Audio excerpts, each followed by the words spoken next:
ini menjadi sebuah pertanyaan kita semua. Kenapa seorang panglima perang menginginkan menghapus data kematian itu? Ini nih, yang saya juga masih agak bingung. Assalamualaikum warahmatullahi wabarakatuh. Pemirsa, saya Harusan Effendi. Malam ini akan mengawal diskusi yang baik ya, dan sangat berkualitas. Telah hadir Bang Zakai sebagai narasumber yang sangat luar biasa. Sebelum kita memasuki ke diskusi, saya akan menanyakan bagaimana kabar Bang Zaki? Alhamdulillah. Kita negatif semua. Negatif semua. Oke. Baik. Begini Bang Zaki, pada malam hari ini saya akan mengawali diskusi ini dengan sedikit gambaran. Ya, ini meneruskan diskusi yang sudah kita laksanakan beberapa jam yang lalu atau beberapa hari yang lalu mengenai momentum 17 Agustus. Berbicara 17 Agustus ini memang ini menjadi perayaan yang sangat luar biasa, dan di situ banyak kerumunan. Nah, ini tentu menjadi sebuah hadiah besar seharusnya. Saya lihat dan saya membaca juga di berbagai media bahwa kasus positif itu menurun, dan tingkat kematian pun atau tidak menurun secara drastis. Kira-kira seperti itu. Kemudian di situ ada sejumlah kelompok organisasi, sebut saja Cipayung, kita sudah dengar dan sudah baca juga. Di situ mungkin ini sebuah rasa ketidakpuasan atau rasa kegelisahan bisa jadi karena melihat dinamika atau perkembangan penanggulangan ini tidak maksimal begitu. Dan itu menjurus ke pemakjulan atau sudah menjurus ke penurunan Jokowi. Dianggap tidak mampu dalam menangani COVID-19. Nah, pertanyaannya, apakah Bang Zaki ini sebagai narasumber atau sebagai intelektual muda menangani atau menanggapi hal tersebut yang tadi saya sebutkan? Apakah ada tanggapan atau sebuah sanggahan seperti apa, atau memang ada gagasan seperti apa? Dan ini saat ini saya bingung juga, masih blunder kok seperti ini, tidak ada perubahan yang signifikan begitu. Silahkan Bang Zaki untuk ditanggapi bagaimana. Oke. Bung Azung kan tadi memberikan prolog yang luar biasa dengan berbagai asumsi tentang mengenai masih tingginya angka kematian tetapi menurunnya angka positif, positif rate yang ada di Indonesia. Betul. Kita beri selamat dulu kepada DKI Jakarta sudah lepas dari belenggu zona merah. Sekarang menjadi zona hitam ya. Akibatnya banyak dilakukan stretching 3T dan mungkin banyak dengan protokol kesehatan yang dilakukan oleh pemerintah daerah sendiri yang kolaborasi dengan pemerintah pusat. Betul. Sekarang adalah bukan lagi di kota, bukan lagi di ibu kota. Virus ini bersarang, tapi sekarang sudah ke desa. Dalam artian begini, dari kota ke desa, bukan lagi dari desa ke kota. Kota desa maksudnya adalah dari ibu kota menjalar kepada daerah-daerah. Melebar. Sekarang ada hampir 16 yang masih melakukan PPKM level 4. 16 kabupaten kota ya, dengan menerapkan PPKM level 4 sampai dengan 6 September nanti. Nah, artinya ini apa? Artinya sekarang perubahan virus ini bukan lagi di daerah kota, sekarang menyebar ke desa-desa, ke daerah-daerah lah. Itu Nah, yang jadi utama juga kan bukan berarti vaksin berhasil atau tidak berhasil. Betul. Saat ini, tapi salah satu meminimalisir daripada virus masuk dan penguat imun adalah vaksinasi tersebut. Nah, mungkin ini yang sedang digelontorkan oleh pemerintah daerah. Iya. Di ibu kota bisa menggandeng swasta, tapi di daerah-daerah jarang ada yang menggandeng swasta. Ini yang menjadi sebuah pertanyaan kita bersama.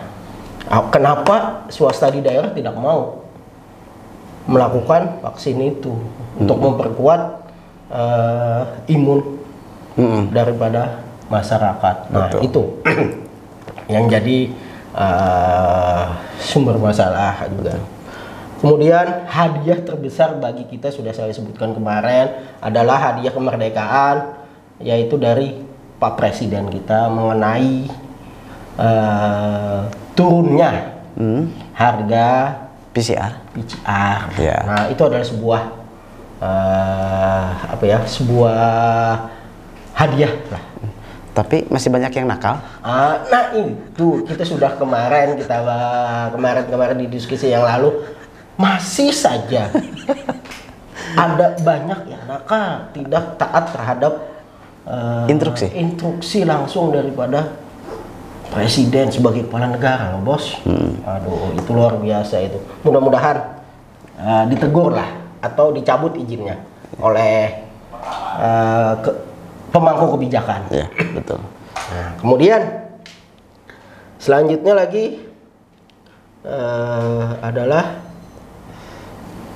pemakzulan tadi. Ini adalah sambungan. Ini sangat menarik. Sangat menarik ya. Iya. Oke. Berbicara masalah pemakzulan ini di dalam Undang-Undang Dasar 1945 kita diutarakan. Poin ayat pemakzulan ini sudah ada sekarang. Nah, dulu di Undang-Undang 1945 yang benar-benar yang asli itu tidak ada. Yang di ketiga baru ada. Itu bahasanya seperti ini. Di dalam pasal 7A Undang-Undang Dasar, Presiden bisa diberhentikan oleh MPR atas usul DPR. Ya. Nah, hal ini jika terbukti melanggar hukum berupa pengkhianatan terhadap negara, korupsi, penyuapan, tindak pidana berat atau melakukan perbuatan tercela. Ini yang jadi poin yang harus diketahui oleh kawan-kawan Cipayung Plus tersebut. Oh iya. Nah, mungkin di mananya poin bahwa bisa dimakzulkan Jokowi ini, di mana poinnya? Itu yang harus kita. Poin masalah. Poin masalahnya di mananya di dalam kosakata, bahkan di dalam ayat itu ada nggak bisa Jokowi di impeachment tersebut? Ya. Mungkinkah atau memenuhi syarat? Gitu. Apakah memenuhi syarat terhadap undang-undang? Itu yang jadi kan harus ada penyampaian DPR kepada MPR. Betul. Penyampaian DPR, setelah penyampaian DPR itu baru dikonsultasikan ke MK. Ya. MK cuma rekomendasi, diterima MPR atau enggak kan urusan belakang. Tapi yang perlu diketahui oleh kawan-kawan di Cipayung Plus yang kemarin konferensi pers, bahwa di mana letak bisa Jokowi dimakzulkan. Nah, apakah ada di poin tersebut? Mungkin ini, mungkin dalam artian seperti ini. Saat ini adalah penanganan COVID-19 yang sangat luar biasa dengan anggaran 2 tahun loh. Mengerikan. Sangat luar biasa lah anggarannya. Tetapi saat ini kan tidak ada transparansi anggaran tersebut. Mungkinkah di sini adanya letaknya? Kita tidak tahu juga ya benar atau tidaknya, karena kan yang mengetahui adalah pemangku kebijakan daripada penanganan COVID ini. Ya kita tahu sendirilah siapa. Kemudian di situ yang harus perlu kawan-kawan Cipayung Plus kaji lebih dalam. Ya, jadi dikajinya harus benar-benar matang. Harus benar-benar matang. Jangan cuma ombak-ombak yang cek ombak yang doang. Jangan au gitu ya. Jangan aiweo gitulah. Harus dengan kajian yang benar. Kalau benar-benar ingin berbicara impeachment dulu. Iya, jadi jangan sembarangan gitu. Jangan sembarangan karena sudah ada tertuang dalam undang-undang. Undang-undang dasar lagi. Iya. Pasal 7A tadi yang saya sebutkan tadi. Okay. Nah, disitulah.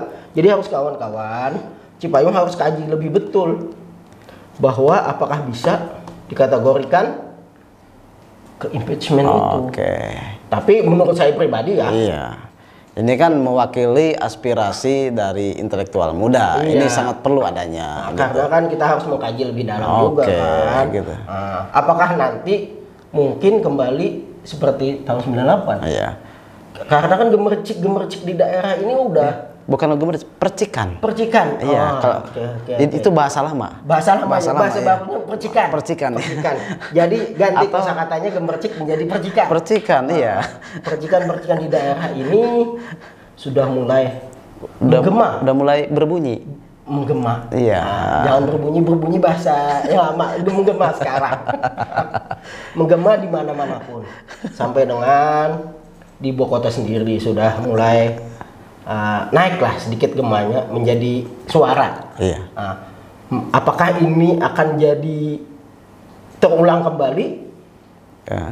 98 kita tunggu saja. Mengulangi sejarah. Mengulang sejarah kembali. Tapi menurut saya pribadi jauh banget lah. Iya. Jauh banget itu. Sebentar Bang. Tadi Abang sangat menarik ya. Saya tangkap beberapa poin mengenai program vaksinasi. Boleh saya minum? Walaupun air putih sekarang, boleh. kopi lagi ya. Tapi saya tadi agak risih juga melihat cara duduk juga tidak kayak gak enak, gak nyaman gitu. Mungkin ambeien atau seperti apa gitu. Perut Pak. Oke, baik kita kembali ke laptop ke pembahasan tadi mengenai program vaksinasi. Bukannya dengan dilaksanakan program vaksinasi itu dapat menurunkan tingkat yang positif. Nah, di sisi lain juga tingkat kematian juga tidak menurun drastis. Ini sebenarnya ada apa? Atau di sini ada yang dirahasiakan gitu kan? Nah, bagaimana ini hal tersebut bisa terjadi gitu?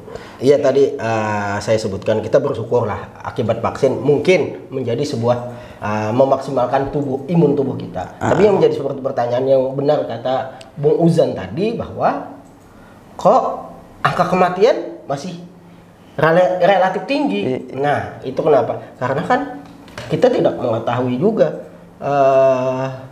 bagaimana protokol di dalam penanganan COVID tersebut. Itu yang jadi pertanyaan kita. Penanganannya bagaimana di dalam situ? Kita nggak tahu. Mungkin angka kematian ini kita tidak tahu juga ya.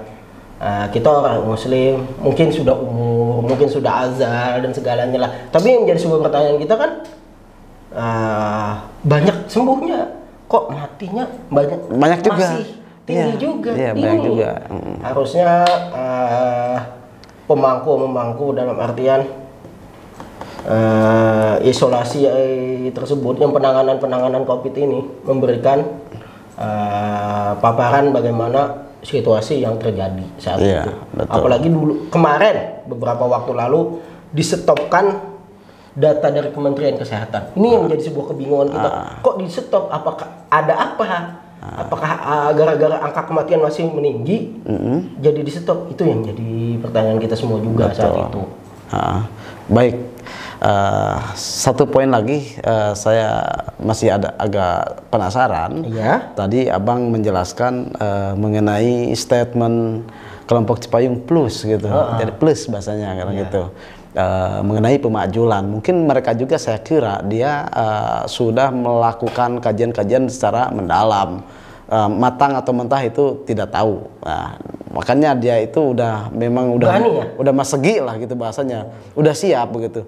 Nah, Abang sendiri sebagai forum intelektual muda yang memang gagah dan berani, Abang Jakai ini setuju gak kalau memang kelompok Cipayung Plus itu melaksanakan agenda tersebut begitu? Bukan setuju atau tidak ya. Kita bukan setuju atau tidak saat ini. Yang jelas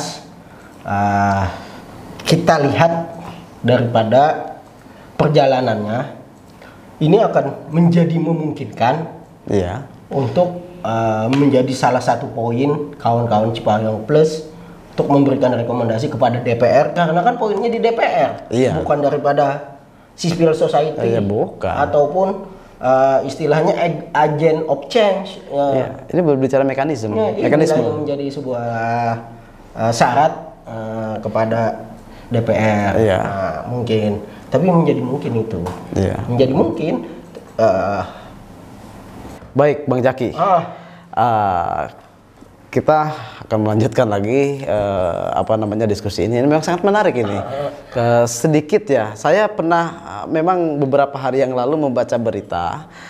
Memang ini tidak menjadi sorotan oleh para intelektual muda, tapi kita kan hari ini berusaha merespon dengan baik dan benar mengenai pernyataan Pak Luhut soal COVID ini. Jadi pernyataannya begini, Bapak Luhut ini ingin menghilangkan data kematian yang terjadi di Indonesia, begitu Bang Jaki.